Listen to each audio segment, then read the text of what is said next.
Welcome to a video by Abron Export. This is digital gaugemeter by Abron. So we have the readings in kilo gauge into 10x and 1x. Here we connect the probe.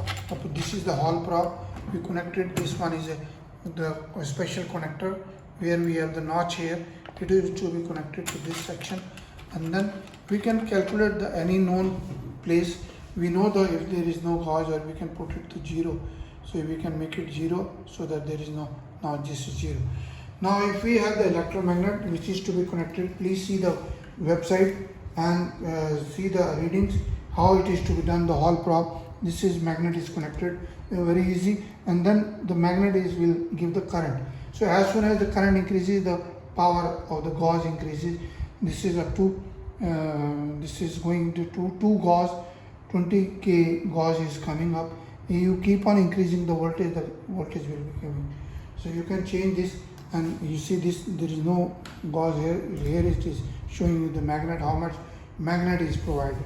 So very easy. This probe is available spare also, but it should be with our instrument. So we have to be calibrated as per the instrument. So please visit the website, share the videos, like the videos, and subscribe to our channel Abron01. This is my email abron01@gmail.com, and another one is info@abronexports.com, and website is abronexports.com, and then WhatsApp number is 941602001. Please visit the website, share videos, like the videos, and subscribe the channel. Thank you very much.